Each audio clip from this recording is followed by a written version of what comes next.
stack of nonsense is a study titled The Association of Childhood Abuse. Okay, this is where things might get very interesting. And neglect with tattoos, piercings in the population, evidence from representative community survey. So there looks like they're asking questions. So the association of childhood abuse and neglect with tattoos. Well, let's see what they found out with tatted up gals with childhood neglect and abuse. Key findings. So prevalence among 1,060 participants aged 14 to 44. Why are 14-year-olds getting tattooed, man? If your 14-year-old's getting tattooed, you failed as a parent. Approximately 40% had at least one tattoo or piercing. Is it that high now? 40%? Oh, man. You know, I had a conversation with this guy. I had a coaching call yesterday for 4 hours. Long conversation with this dude. And anyway, we're covering a lot of stuff. And one of the things that he was telling me was that he had spent something like 10 grand for like a matching service.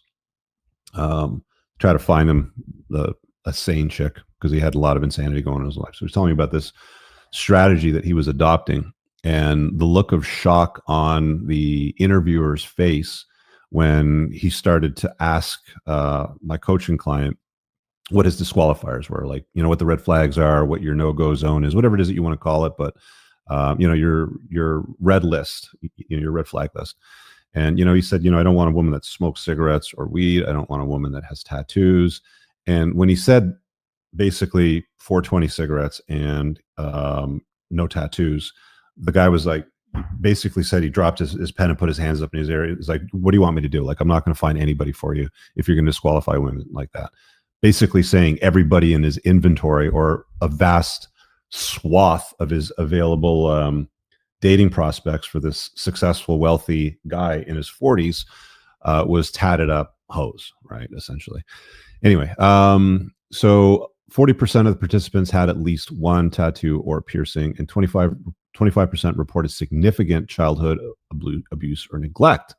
Of those reporting abuse, 48% had tattoos or piercings compared to 35% of those without. So 48% with reported childhood abuse or neglect versus 35 without. So there's clearly an association, not a huge or a significant one, but a significant enough. It's 13% higher in women with tattoos correlated directly with childhood abuse or neglect. Isn't that interesting? They get neglected or abused as a child, and I guess that carries on into adulthood because they go and like just write shit all over their body, you know, like their body's a sticker book. Anyway, so prevalence, and we're talking association with trauma next. Tattoos and piercings were more common among individuals reporting childhood abuse and neglect, emotional abuse, sexual abuse, emotional and physical neglect. That's some serious mess right there. The prevalence of body modifications increased with the severity of reported abuse or neglect. Well, there you have it. Clearly a strong correlation between tattoos and piercings. And like I said in my book, frequency and placement matters. You know, the more there are, the worse it's going to be. And I think the more visible they are, the worse the neglect, sexual abuse, emotional, physical neglect, whatever it is on that list there is going to appear. So vetting against red flags seems to still be a wise choice. There's nothing I've read so far that says that, hey, Rich, you're wrong. Logistic regression models controlling for age, gender, education, income showed a positive association between the number of significant abuse and neglect experience and having tattoos and or piercings. That's a pretty high ratio. Motivations. The study suggests body modifications may serve as a coping mechanism for processing adversity or expressing autonomy through specific motivations. Though specific motivations were not assessed. So they're saying in the study summary that these body modifications, tattoos or piercings, serve as a coping mechanism for dealing with their childhood trauma. Essentially, you have a shitty childhood, go to a tattoo artist and have them paint shit all over your body. That's essentially what's going on here. Representative 1,060 Germans surveyed. Okay, we covered the methodology. Let's go to the conclusions here and see what we got. The study confirms a significant association between childhood abuse. So the study doesn't confirm an association. Let's be very clear and specific here. The study confirms a significant association between childhood abuse and neglect and the presence of tattoos and piercings, with prevalence increasing with trauma severity. So again, frequency and placement. So one tattoo hidden maybe in a bikini line or something like that, where it's just not visible, although not ideal, is better than, you know, 2 sleeve tats all over the body, writing some shit all over here. And you know what I'm talking about. The butterfly in the back of the neck. It's like, you know, the basic bitch sort of tattoo.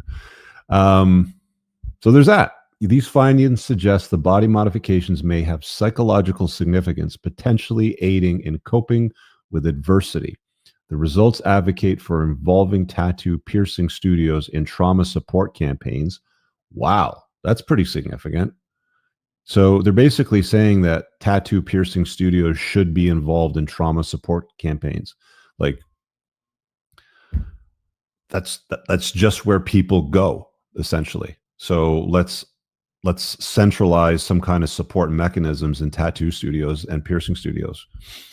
So screening for trauma and mental health settings and using body modifications as a therapeutic conversion starter. Further research is needed to explore casualty and cultural variations. Wow. Well, there you have it. That's a pretty damning study. So that one's called the Association of Childhood Abuse and Neglect with Tattoos and Piercings. And there's a, what do they say? A strong correlation, a significant association between childhood abuse and neglect and tattoos. So you see a tatted up chick, she probably had a shitty childhood. It's basically what it boils down to. All right. Let me just grab the super chat real quick. Frankie, thanks for the help the other day. Looking forward to meet the community. Hey, man, glad that you got some value out of it. Appreciate the super chat. And, you know, if you jumped into the community, we'll look forward to seeing you, man. You know, I do Zoom calls every Wednesday morning, coffee with Coop, 7 a.m. It's for community only.